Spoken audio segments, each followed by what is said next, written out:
Welcome in. Different night, but we didn't want to not provide the content you guys are always looking to hear, wanting to hear, hoping to hear. At least we hope so. It's great to be with you. Good evening, everybody. I'm Jeff Cameron. There's the star of the show, though, Sean Callahan. He is on your screen right now, and we're talking Nebraska. Do you want to talk Nebraska tonight? Should we take a left turn and look big picture college football? I tease, but this is going to be a toughie with what just happened against Minnesota and what lies in wait with Michigan. Good evening, Sean. How are you, buddy? Hey, I'm doing great. Yeah, and appreciate reworking things. We had a basketball game last night. I know Florida State, where you're at, had one too. Kind of in that dual hoops football stage here for the next couple of weeks. I got to tell you, Jeff, you got a lot of fans in Nebraska. I've had a number of people approach me and say, who is that host on that show with you and Sipple and Rose? I like that guy. He does a great job. So thank you always, Jeff, for what you bring to the show each week. Oh, Sean, that's too nice. And by the way, to all the people who said that, thank you very much. I appreciate that. Listen, I take it very seriously. I love working with you guys. Nebraska fans are awesome anyhow. I love having extra teams to watch every day. It's really kind of broadened my horizon some. So I'm in this with you guys. I want to see Nebraska get back. I want to carry on this thing, and let's get it turned around. Unfortunately, let's start with what happened before and then move ahead here, Sean. It didn't happen. I watched this game, by the way. I really thought with Anthony Grant getting off to the start that he did, Sean, and I understand there in Lincoln, it's kind of a story of the week so far that not sticking with that running game. What he started 10 carries, 80 yards. It's a 10-0 game. Nebraska looks good, and the next thing you know, kind of go away from the run. They get worn down a little bit, and Minnesota comes back to win. How has that storyline played out this week? Yeah, it was tough because Nebraska played arguably their best half of the season, considering the context. No Casey Thompson. And they engineered, 2 scoring drives to start the game. Minnesota only had 4 possessions in the first half. They punted all 4 times. So you add all that together. I mean, it was a great half, but for whatever reason, they just kind of got in a hole. And we saw 7 empty possessions in a row by this offense. 5 of those 7 were 3-and-outs. 1 was an interception. The other was a 6-play, then resulted in a punt. And it's 2 weeks in a row we've seen this from Mark Whipple's offense. We saw it against Illinois. Their final 30 plays only amounted for 36 yards against the Illini. Earlier this year against Oklahoma, we saw 12 consecutive scoreless empty possessions in that loss to the Sooners way back when Mickey Joseph's first game. So it's either kind of boom or bust. We've seen the good of Mark Whipple against Purdue, but even then that was kind of uneasy, kind of living on the deep ball. And we've seen the bad now the last 2 weeks of just not really sticking to the plan. It felt like Nebraska had a good handle on how you beat Minnesota. And then they got off that plan, and it just, whatever they were trying to do with Chubba Purdy, it just wasn't working for them. I also noted this week, I was reading on HuskerOnline, it's never good to have a co-captain, a captain of any kind, and Caleb Tanner say what he said about the second half. Sean, I got to ask you, you have the insight here. How has that been responded to? Because, it doesn't speak highly if he's, first of all, that he's talking that way into the press. But secondly, that's calling into question the coaching and the adjustments at halftime. Yeah, that they led up. Are you talking about when he said they led up, essentially? Yeah, I think the quote, I'm sorry, Sean, the quote was there, we got too comfortable. If you get too comfortable, well, we can't get too comfortable. We have to come out in the second half, and we have to play harder than we did in the first half, is his quote. I found that curious. Yeah, and the coaches addressed that, and they said Caleb's an emotional guy, a passionate guy. And I don't think his intention was to throw anyone under the bus with it, but obviously it came out that way. And it is what it is at this point. I mean, Nebraska's defense played well. And I think it was frustrating to a lot of those guys. I'm sure Bill Bush, the defensive coordinator, was as frustrated as anyone because he dialed up a great plan that just had Minnesota confused. But I'll tell you what changed that game. The final play of the half, Ty Robinson sacks Tanner Morgan with a brutal hit, knocks him out of the game. They go to their backup quarterback. Minnesota's offense came to life when Tanner Morgan came out of that game. You almost wish that Morgan would have stayed in because I think Nebraska was in pretty good shape at that point. It's almost like you've got a pitcher on the ropes and then somebody hits a 3-run homer and forces the manager's hand on the opposing team, and the next guy comes in and you can't hit him. You see things like this all the time. Well, so this game plays out with a loss, and I guess that gets us to the bigger picture. It's going to be this way the rest of the year, Sean. I don't like to assume results in games, but Nebraska is a massive underdog against Michigan, and that would surely mean at this point that I think a lot of fans are probably looking beyond Mickey Joseph. Am I wrong about that, or does it now look like, obviously with that loss at home to Minnesota, what looks to be possibly a pending loss to Michigan, that it would be hard for him to win this job? Yeah, it's really hard to know what Trev Alberts is really thinking right now, but it felt like Mickey Joseph had a nice window here, these two home games, Illinois, Minnesota. And if he were able to get it done, he could have built a lot of momentum. But now you're staring at 3-9 again. Obviously, this weekend, 4 touchdown spread. Wisconsin and Iowa are now playing good football. They'll probably both be favored over the Huskers to close the year out. So, yeah, you're looking at 3-9 maybe again, which is the worst back-to-back stretch we've ever seen at Nebraska. And it just seems like at this point, Trev's going to say, look, maybe clean break. I think the bigger question is, would Mickey be a part of this coaching staff with a new coach? And that will ultimately be up to the new coach someday for any of these guys, like if he keeps any of these assistant coaches moving forward. And the road doesn't get easier. I swear every week, Sean, when we have a conversation, it's the same conversation. Now, I don't mean about wins and losses, but hey, look who's on the other side playing running back. I don't know. It's one of the nation's best. And next week, guess who it is? One of the nation's best. It's every week. It's like the Nebraska defense and the Nebraska program can't catch a break. And listen, nobody's saying, hey, woe is us. I know Nebraska players wouldn't say that. Coaches wouldn't say it. Fans don't want to hear that nonsense. I understand that. But as an observer from afar watching this Nebraska program, it seems like I check my box and go, oh, great. Next week they get Blake Corum. That'll go well. I mean, it's tough every week. Yeah, every week. And then next week it's Braylon Allen from Wisconsin. But you look at Michigan and where they're at right now. Jim Harbaugh had a great schedule to kind of figure out his quarterback situation early. I mean, they might have had the easiest non-conference slate in the country with Hawaii on there and Colorado State and I believe UConn. I mean, you with that type of stretch, they really were allowed to figure out that quarterback situation to go with McCarthy over last year's starter McNamara. And McCarthy is clearly, a high-level recruit, high-level player. He's got 2 elite running backs led by Corum, who's going to be all Big Ten. So, yeah, they've got a lot of things going for them. And, Michigan was good last year, and you could make the case they're playing better right now. They have Illinois after Nebraska, which will be a huge game. And then, obviously, the big game against Ohio State. And the Big Ten West, I'll tell you, Illinois we thought was a lock to win this thing, but losing to Michigan State, now they have Purdue, who's pretty desperate right now to get a win. Then they're going to have Michigan the next week. Illinois could play themselves out of the West at this point based on just that one loss this past week against Michigan State. Well, I have to circle back to this, and it's never a pleasant subject, but, I have to ask you about it. You guys are on top of it, HuskerOnline. Starting safety and tackling machine, Miles Farmer, plays a ton of snaps, arrested for and charged with DUI on Saturday night. Obviously, he'll be suspended for this game. Is there any more you can tell us at this point? Yeah, tough deal. It happened over the weekend after the game, obviously. And, Mickey Joseph was pretty cut and dry. He said, look, it's a very unfortunate thing. It's a life learning lesson. It's a mistake. Miles Farmer had 14 tackles in the Minnesota game. He had played almost 700 defensive snaps on the year in 9 games. So he was leading the Huskers in total snaps played on defense. And, one of the real veterans on that back end. I mean, it was Miles Farmer and Quentin Newsome were the 2 starters that had the experience, that played a lot of ball. So now you're looking at maybe Phelan Sanford, Singleton, who's a junior college transfer.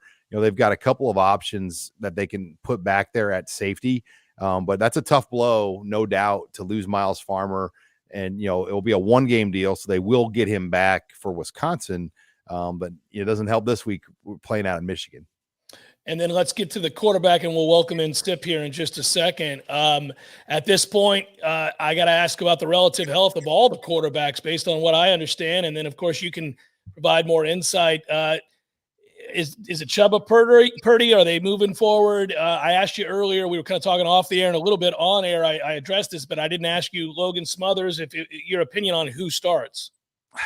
Yeah, I don't think we'll see Casey. From what Mickey said today, I asked Mickey, and he's like, yeah, he's probably not going to play, but we'll see what tomorrow brings.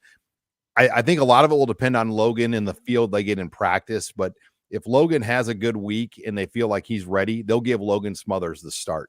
Now, the other interesting dynamic is, and this is the second year in a row this has happened, he's never used that 4-game red shirt. Last year, I believe he played in like 5 or 6, whatever it was, and this will be his 5th game this year. And Logan's not the kind of kid, though, I think that's worried about preserving a red shirt. If they give him an opportunity to start, he'll take it. But yeah, Chuba really struggled. And Nebraska fans are intelligent football fans. They understand the game, and they're smart enough to see a guy struggling. And I think a lot of fans are like, look, give Logan a chance. He at least is going to give us our best opportunity to move this offense.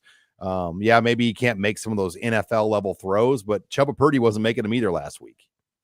Yeah, I watched the game, and I got to tell you, Sean, I completely agree with that. I think if I were, die hard here and watching very closely, Chuba Purdy looked like a kid who was kind of confused pre-snap, not real sure where to go with the football, indecision. You could understand why some fans would want to look another direction. Let's welcome in Sip. I see him waiting there in the green room. Sip, good evening as always. Thanks so much. It's good to be with you, buddy. Yeah, it's good to be with you. I know it's a little dark here. It's like we're having rolling blackouts in Lincoln. We're doing it. I mean, I moved around some lamps because we're doing some redesign. I just couldn't get it any lighter. It's all right. I like it. It's a quaint little fireside chat amongst friends. Yes, that's quaint. Yes, quaint. Well, let's let you weigh in on all that is Nebraska football right now. A 4-touchdown-plus underdog against Michigan without one of your leading tacklers in the form of Miles Farmer, who obviously Sean and I were just talking about is suspended after the DUI charge. Questions at running back. At quarterback. This is tough times. Well, yeah, Jeff and Sean, they're going into the Thresher in Ann Arbor. I mean, it's going to be it'll be tough. You don't want to overstate it. And somehow, I don't know if we can overstate how difficult this is going to be. Michigan will be revved up, I imagine, because they're 9-0 and they're steamrolling towards the game. And I think they're going to have a great shot to beat Ohio State again and win the Big Ten again. They have that kind of team. And they're good where Nebraska's vulnerable.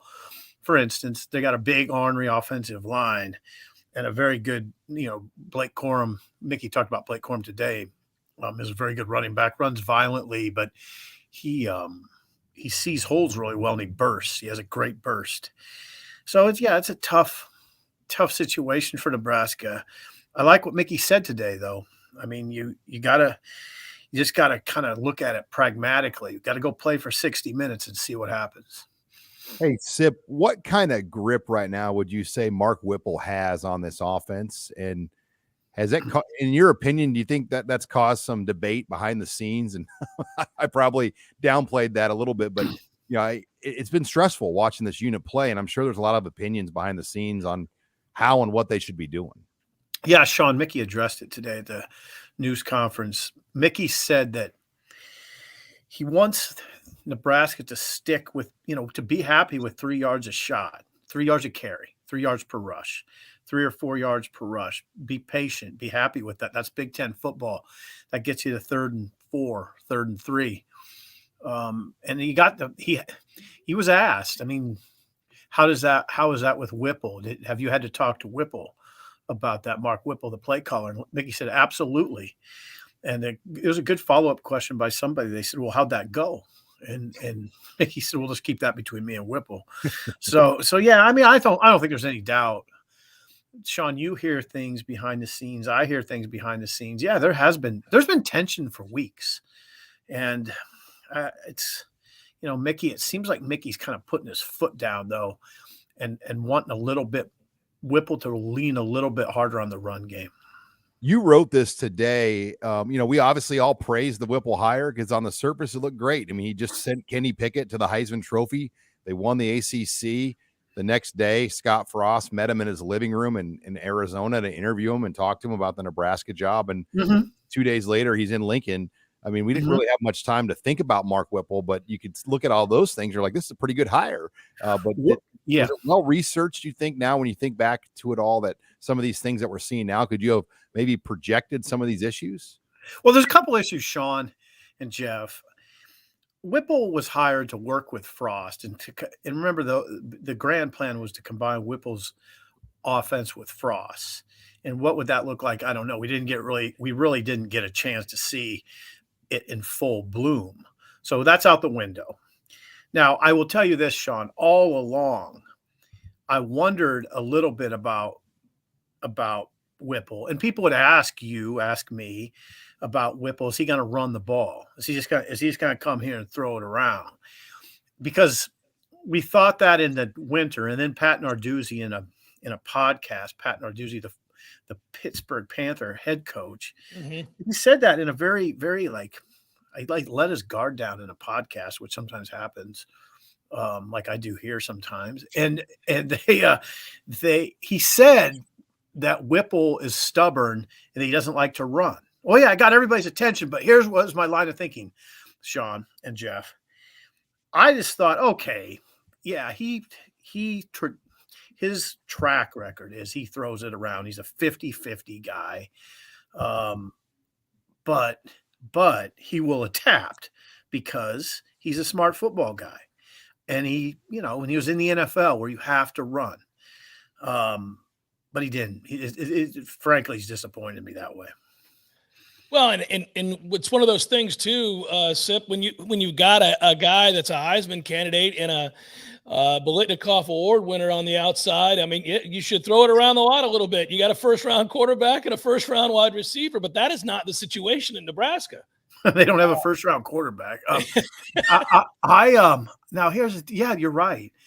And it's interesting because Whipple did this presentation to the High School Coaches Association here in February, or it was the winter months. And I saw it, and it was fascinating. But the most impressive thing was the variety of ways he could get the ball to Jordan Addison. It was like 35 different ways, and he whipped through them, the plays, the routes, the different ways he could do it. And it was a seminar on how to get the ball to your best guy. But it was passing. I mean, it was a passing seminar, and it was extremely impressive.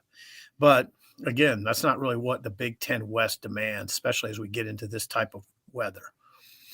Sip, was that Purdue game?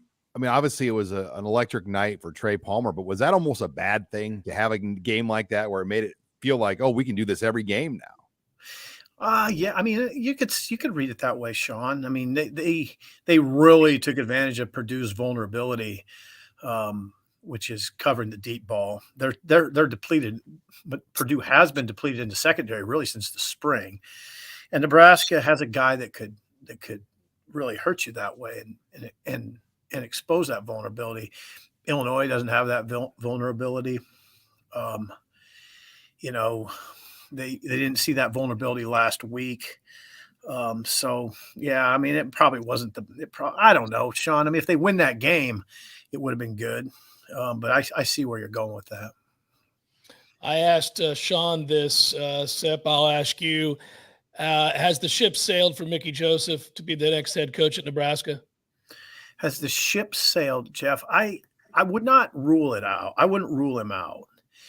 I mean, I don't know what Sean's told you. Sean has a lot of good inside information. I know, Jeff, that as of Friday, no decision had been made on what head coach they're going to hire, which means that Mickey's still in it.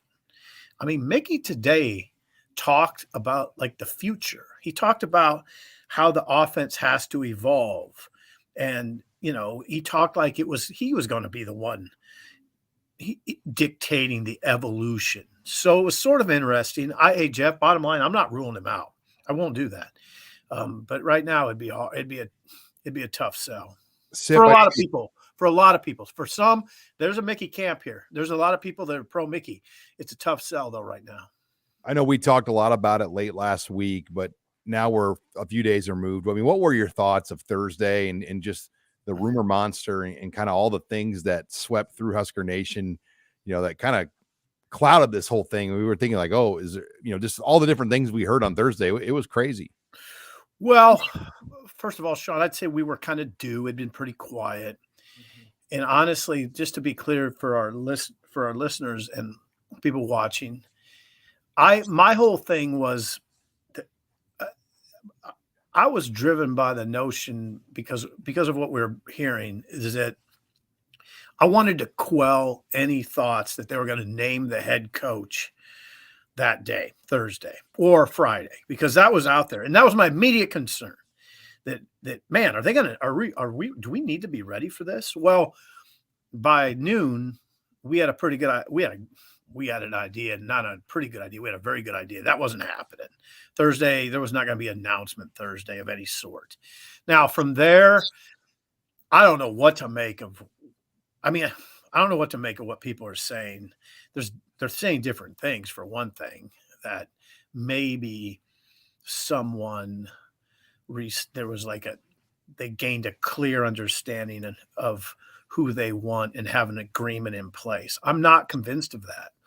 I don't think that's the case based on what I heard on Friday. But yeah, Sean, I don't know. It was sort of disappointing in a way, but on the other hand, it was also sort of predictable that we'd get something like that at some point. One follow-up on that too, the Board of Regents, they're elected officials. They represent all the different parts of the state to oversee the University of Nebraska, Omaha, Lincoln, Kearney, and the Med Center. What is their role in this process? Because I think there's a misconception out there that they have a say in the actual process with Trev Alberts with what's going on right now. The Regents basically are at the very end of the process and approve the contract. That's basically their role. They don't have a big role in this in determining the next head coach. The Regents do not have that role. It's Trev Alberts, the AD, who's making this decision largely on his own, with some help and guidance, probably from a few very close peers. Doug Ewald, the CFO. I get that name right, Sean? Doug Ewald, CFO. Beyond that, maybe a booster friend from Omaha. And he might get some leadership help from Ted Carter, the system president. I don't think there's not a wide net there, though. Now, I will say this. Trev's made a ton of calls, as you know. He's called Dabo Swinney. He's called Nick Saban. He's called a bunch of people. But as far as who's determining this coach, it's Trev. It's Trev Alberts. Sean, I think we should bring in Michael Spath. I see him there. Sip, good evening. It's been good. Hey, thanks for dropping in. Hey, thanks for having me, guys. Have a great night. Have a great short night. but sweet. We'll talk to Sip again next week. Michael Spath joins us now. Good evening, Michael. How are you? I'm doing well, Jeff. Doing very well. I just was a little disappointed because I couldn't get my mic to pick up, so instead I got to put on like this headset. I feel like I'm a teleconferencer right now. So you're working remote jobs on the side now, aren't you? Yeah, I have quite a few gigs these days. So sports media changed dramatically when COVID happened, and some of us just changed with it. So we're doing a lot of different things these days. Well, Michael's been a longtime expert, former writer for Michigan, talk show host, analyst for a number of different radio stations. Wanted to bring Michael on. He's been a longtime friend of mine for almost 20 years now, and wanted to get your thoughts just kind of on this game, on this week. You watched Michigan obviously very closely last year, watching them right now. What is the biggest difference, in your opinion, Michael, with this Michigan team compared to last year? Early on in the season, the questions were a lot about replacing Aiden Hutchinson and David Ojabo, the defensive ends, but I've got to say that they've done a really good job of doing that. Mike Morris has emerged as a legit pass rushing threat, on every play. I just saw recently he's a fringe first round pick, according to Mel Kiper. He leads the team with 7 sacks on the season. So it was supposed to be that. The biggest difference between this year's team and last year's team is simply the quarterback position. The quarterback last year was Cade McNamara, a limited physical talent that got the most out of his ability, but was truly a game manager. And they had an overpowering running game that really came to fruition against Ohio State in their their first victory since 2011 against the Buckeyes. This year they have a much different talent in their quarterback position. JJ McCarthy was either a 5-star or a very high 4-star, depending on the service that you used. He was he's got all of the physical skills to be an NFL first rounder. But the crazy thing is, guys, is that this Michigan coaching staff has turned him into another game manager, and they've done it large because maybe a little bit of his youth, but also because they once again have a dominant running game. It's the best running game in the Big Ten. Right now, they've got a 1,000, actually 1,100 yard back in Blake Corum.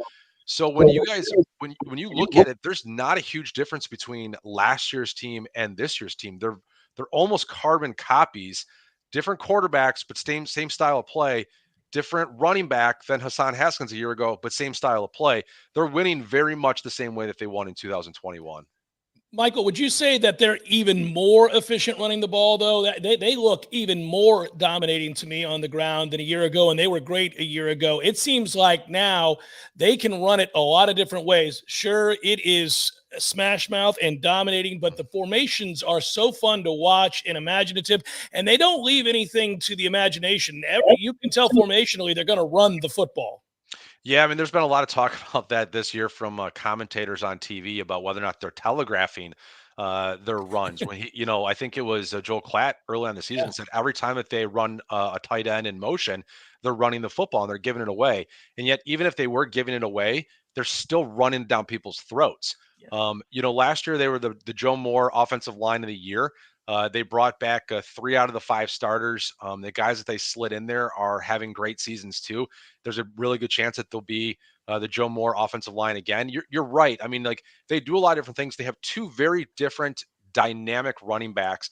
Blake Corum was the number 2 guy a year ago.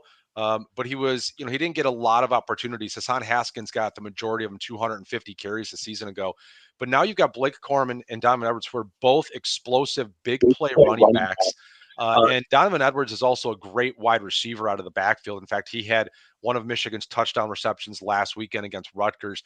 I mean, it's, they call themselves, instead of thunder and lightning, which is an overused cliche term, but they call themselves lightning and lightning because it's just speed and that quickness and that acceleration all the time. I mean, you can't take a play off with these guys, because if you give them one little crack, if there's one defensive player out of position, these guys are taking it 40, 50, 60 yards every time they get an opportunity to do so.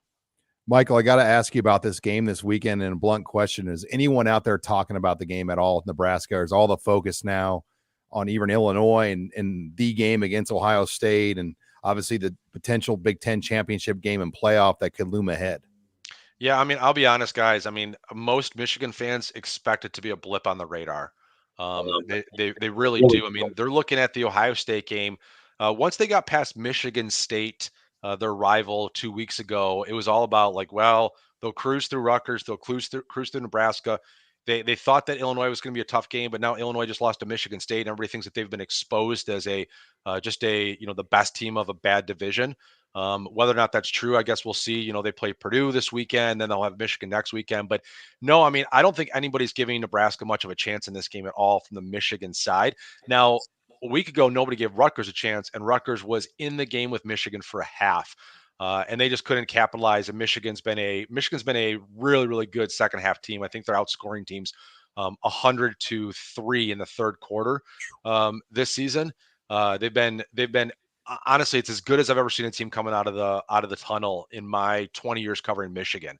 But back to your question, no, I mean, they're looking at Nebraska, they're looking at the recent scores, they're looking at the season that the Cornhuskers have had overall, the changing coaches, the now the quarterback position being an uncertainty, and they're just kind of saying, not that they're going to necessarily win by the 26 or 28 points that they're favored by, but they're expecting this to be a game by the time we get to the middle of the third that no Michigan fan is really sweating. What about Jim Harbaugh? And you kind of like go back and just look at his story the last couple of years. I mean, he took the reduced contract It all worked out last year, but then it looked like he was going to the Vikings, and that obviously had to be very awkward behind the scenes when it appeared that he was going to take the Vikings job. Then he didn't get offered the Vikings job, and he's back again. He's got Michigan right where they wanted. I mean, is this a long-term marriage now, or do you still anticipate Harbaugh fun with all of this here in the offseason? Yeah, I mean, that's a question that, kind of plagues Michigan every offseason. But I think if he was going to have an opportunity to go to the NFL, it would have been last year. There were quite a few job openings, including the Raiders, that he had a lot of good connections to the Davis family. They passed on him. The Vikings ultimately passed on him. In the last couple of years, the San Diego Chargers, which was a desirable spot, passed on him. The Chicago Bears, which he has a huge relationship with as a former quarterback there, passed on him. Now the Indianapolis Colts is available, and he obviously has a history in Indianapolis. He knows Jim Irsay really well. So there's some speculation that it could be entertained again. But I just think the NFL has moved on from Jim Harbaugh. Whether or not Jim Harbaugh has truly ever moved on from the NFL, I don't think the NFL wants him. So I don't think that that's really going to be a concern for Michigan fans this offseason. It's really been interesting the last couple of years, I got to say, because there's a lot of calls, including from myself, after the 2020 season to get rid of him. Didn't think that he'd ever be able to break through against Ohio State. Didn't think that he had the right mentality, the right culture. Things were falling apart. And I give him a ton of credit because last year he essentially decided, he adopted this new spread offense in 2018. And last year he's like, I'm going back to my roots. I'm going back to my Stanford days. And a little bit of what we compare to is Alabama under Nick Saban right now is much more of a spread team. But about 10 years ago with Derrick Henry and Mark Ingram and, who's the back that came after Derrick Henry? They were a power football team with really beefy, strong offensive lines. And they just said, we're going to grind you into the ground. And that's what they did to be successful. Now, Nick Saban changed his focus with, Tua and other quarterbacks, Mac Jones, to be much more pass happy. But Michigan's decided that we're going to go back to the 2010 Stanford, maybe a little bit of the old Wisconsin with more talented skill players than Wisconsin ever had, because their argument is that most defenses are no longer prepared to play that type of offense. And if you look at the results the last two seasons, including Ohio State, including Penn State, which are obviously, top 5 recruiting, teams, he has been proven correct that nobody is really quite equipped anymore to handle the ground and pound that Michigan can do.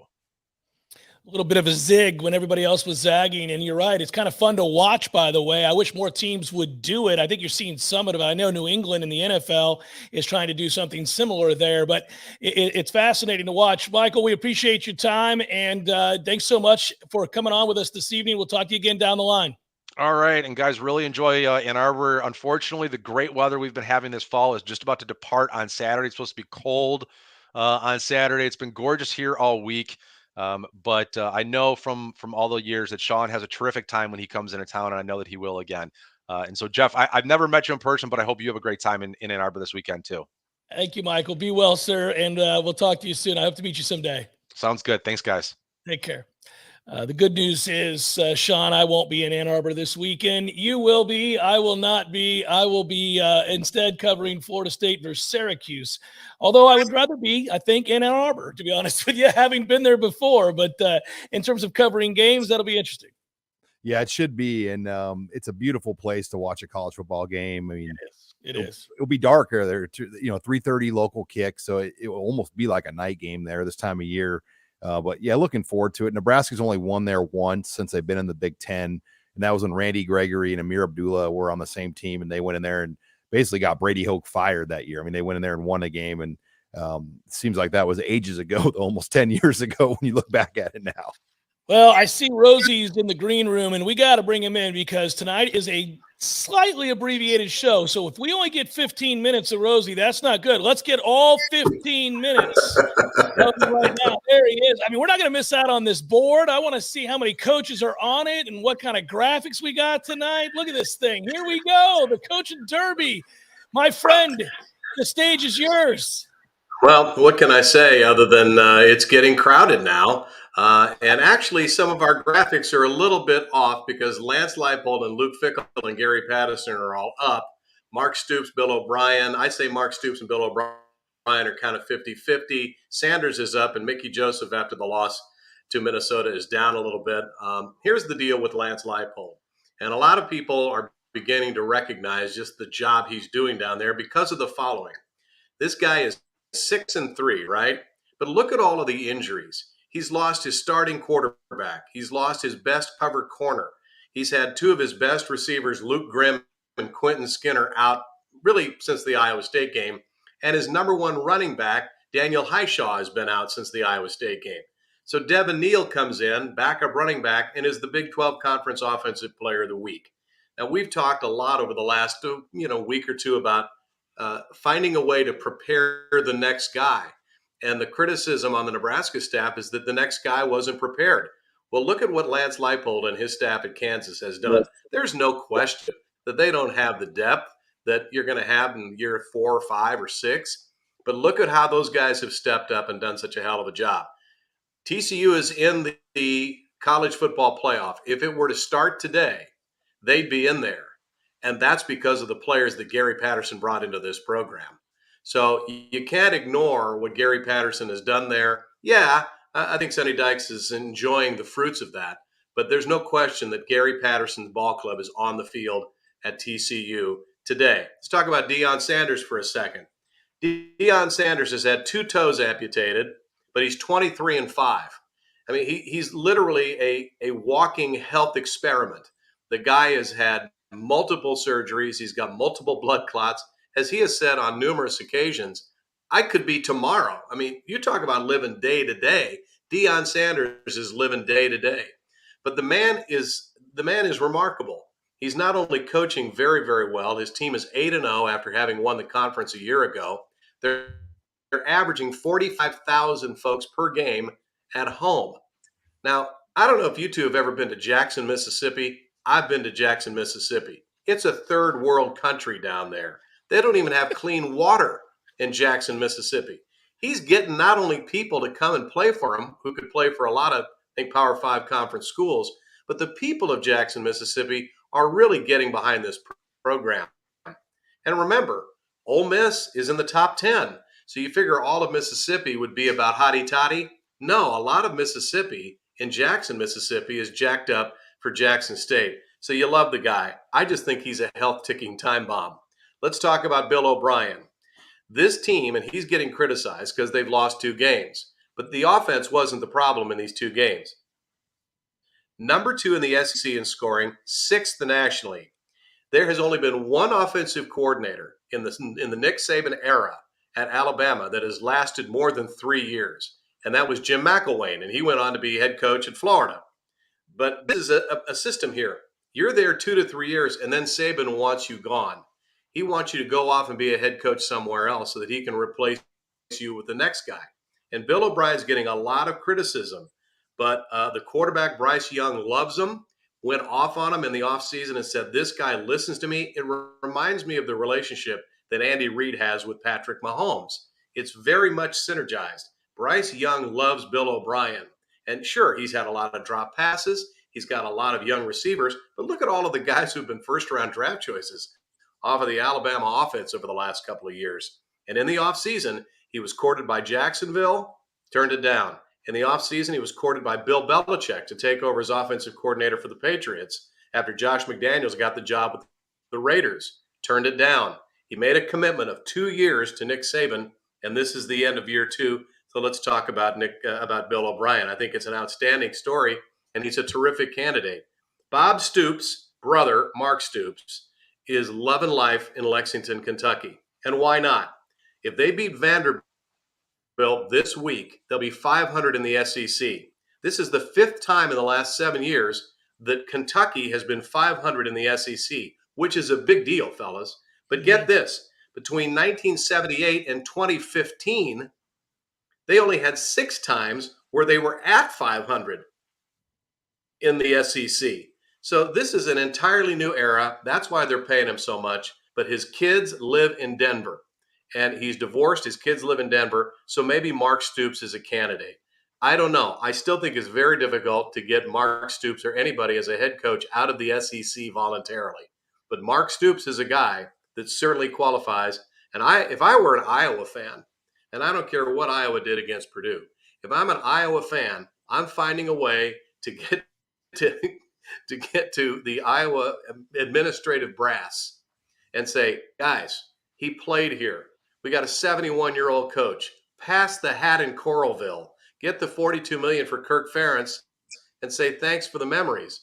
But we have a shot to get Mark Stoops back into the Big Ten. He played there. Why is Iowa not talking seriously about Mark Stoops? And then there's Luke Fickell. I think this is the home run hire. He's doing $5 million a year. His buyout is only $3 million, which is next to nothing anymore. The guy has won 19. The guy just had a 19-game conference winning streak snapped. He's won 30 consecutive games at home, and he was in the playoff last year. So you start looking at the candidates, and this is where it's shaping up. I don't know if any of these people are going to be the next head coach of Nebraska football, but that's Rosie's coaching derby. And this week, the trend is somebody's friend. It's always fun to look at this group. Go ahead, Sean. You were about to ask something. Well, I wanted to ask you about Nebraska, Rosie, and I know we only got 3 games left this year, but what is your take on Mark Whipple and kind of the disaster this offense has become? I mean, we've seen a lot of football over the years, and we haven't seen stretches of just droughts like we've watched the last 2 weeks under Mark Whipple in the offense. Well, I think it was going to be very difficult, Sean, and we've talked about this off and on KFAB, and we've talked about it, in other forums. The way these marriages were forged over a shotgun in the offseason, I think it was going to be very difficult for this offense to look very good this year consistently against quality defensive teams. And Minnesota is a good defensive team. It's not a great defensive team. Illinois is a very good defensive team, but it's not a great defensive team. Michigan is a great defensive team. So when you start talking about the level of competition, and we haven't even seen Iowa or Wisconsin yet, and Iowa might have the best team defense in the Big Ten Conference. Their record may not reflect it, but I think it may be so. It was going to be hard for Mark Whipple and all of these other guys who have never coached together, who've never ever done anything together. They barely knew each other. I mean, Scott Frost didn't know Mark Whipple. Nobody knew Donovan Raiola. Applewhite, Mickey was known by Nebraska people, but he certainly wasn't very familiar with all of these other dudes. This just makes it very, very hard for cohesion to actually show itself on the field. It's year 2, year 3 before an entirely new staff begins to gel together. And I'm not sure how many of them had a lot of respect for the head coach to begin with. After being with him for a couple of months or, a couple of games, they're going, I just don't think this guy knows what he's doing. And that adds to it. But to not have your backup quarterback ready for the Illinois game is hard to digest. And then when you look at what happened in the game against Minnesota, where they simply were outcoached in the second half, they didn't have an answer for the backup quarterback of Minnesota, who was no stranger. He started the Penn State game. And then you have all of those empty possessions, one right after another, and nothing changed. Would Logan Smothers have made a huge difference? Well, it would have been nice to know because the team was better when he was out there. And it seems to me that the best chance they have this week is to say, hey, look, we got Logan Smothers who runs the ball. That's a dimension the Big Ten doesn't typically see out of a quarterback. Let's put together a package of option plays. Let's put together a package of 2-back sets. Let's put together something that says, you know what, we're going to run the ball, find a way to keep J.J. McCarthy and Blake Corum and Ronnie Bell on the sidelines for a while. Rosie, I asked everybody this tonight. I'll ask you. You're always blunt. You're a realist. You're pragmatic. Is Mickey Joseph out of the running for the job? Well, I think it's very difficult to make him a serious candidate right now unless they get to a bowl game. And if they don't get to a bowl game, that sets up the calendar pretty effectively that right after the Iowa game, you make the announcement of your new head coach. I've maintained from the very beginning that Mickey is a terrific football coach, but that doesn't make you a terrific head coach. And if you look at how the team has been organized during games, the level of communication between coaches, I mean, you could literally ask the question during the game against Minnesota, who's in charge here? Is the offensive coordinator in charge or is the head coach in charge? At Alabama, Nick Saban is on the headset, which means he can veto anything they're doing. Now, he puts a lot of power in the hands of his coordinators. But as Nick has said consistently, look, if it's a bad play, I could have gotten us out of it. If our offense isn't doing enough of this or is doing too much of that, I can veto it. Now, he typically doesn't because the game plan was built during the week. But he's the head coach. And I wonder, as Mickey is into his 50s now. What makes me wonder is he's never been a coordinator. He's never been a head coach other than his brief stint there in the NAIA level. And I think sometimes you develop your ability as a coach based on your skill set and you stay there. George Darlington, for example, was a very poor defensive coordinator, but he was an excellent recruiter. John Melton wasn't the world's greatest position coach at Nebraska, but he was a great recruiter. Charlie McBride turned out to be an excellent defensive coordinator. Monty Kiffin was a great defensive coordinator. Kevin Steele was a terrific position coach, but it turns out he wasn't much of a head coach and he wasn't a great coordinator either. Milt Teneper, I think, could have been an offensive coordinator, but I don't think he pushed Tom to get those responsibilities. That said, he was upstairs and he made a lot of recommendations to Coach Osborne down through the years that turned out to be plays on the field. So I think in this day and age, the year 2022, when in 2025, the Nebraska football operation will be a $120 million corporation, I don't think you can have a guy who's not a CEO running it.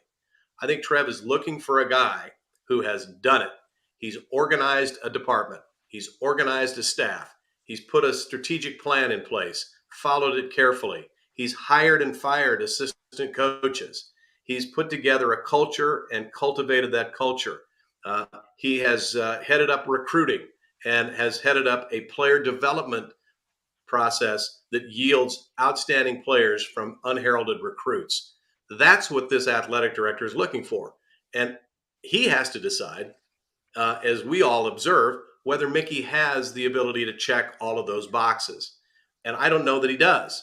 That doesn't make him a bad coach. It might make him a great head coach someday. But I don't think Nebraska can run the risk of hiring a guy who's never, ever done that, especially based on the results that we've seen on the field and on the sideline so far. Hey, Jim, we got asked in the comments about Matt Rule. He wasn't on the Rosie Derby. Where is Matt Rule at, just in the big picture of things right now, in your thoughts? I think he's swirling around the orbit, Sean. This guy has a tremendous record. This guy, man, what he did at Temple, outstanding. What he did picking up all the pieces at Baylor, outstanding. But I don't know where he is. My research says maybe he wants to take a little bit of time out, take a year off. He went through the ringer with Carolina. Sometimes they like to do that. Bill O'Brien was out of coaching for a year before Nick Saban hired him. He may be looking at the landscape, enjoying his massive buyout from Carolina, thinking, maybe I should take a year and see what's out there, see what's available. He is a Big Ten guy, grew up at Penn State, walked on and played linebacker at Penn State, so that's a plus. I just don't know a lot about him, but his record is outstanding. Well, as always, Rosie, sorry it was short tonight, but entertaining and insightful, which is what we've grown to expect out of you, and I'll expect nothing different next week. Hey, let's go continue to expand. I want 50 coaches on there. I want you to write down 50 coaches as candidates. Well, let's see. I could probably throw Fred Petito, put him in there. Certainly with what's been happening in high school football around Nebraska. I mean, look at what Coach Jonk has done at Creighton Prep, pulling off the big upset. So why not include him? I mean, look, Chuck Mazursky is probably wanting out of retirement. Why not Chuck? And then, of course, we have lots of other alumni that can make it onto this list. But I got to tell you, fellas, I really appreciate the chance to come on, and I really actually am thankful for the abbreviated time, because with the election results coming in, I was deadly afraid that just maybe I'd be distracted by the early returns from the Virginia 2nd congressional district race, which I know is really top of the mind for Husker fans everywhere. Rosie, be good, man. It's always good to talk to you. And for for Jim Rose and Sean Callahan, I'm Jeff. Thanks so much to Trey as well, and to all of you for watching. Little slightly shortened version tonight. Sean's got to go do TV. I've got to do another interview as well. But we'll be back with you at I think our normal time next week, Sean. Yeah, and then Thanksgiving week, we got to figure that out. I'm on the high school football broadcast that week on both Monday, Tuesday. So maybe a show without me and Sipple fills my chair, but we'll figure out our Thanksgiving week. But there's going to be a lot of interest in these final weeks here. So we'll be back Monday, normal time next week. Busy, fun time. Make sure you get subscribed to Husker Online. Don't know how you couldn't. It's only $10, and you're going to want to follow this as it gets juicier and juicier by the day. Thanks for joining us tonight, everybody. Be well, enjoy the football, stay safe, and we'll talk to you again next week. Take care.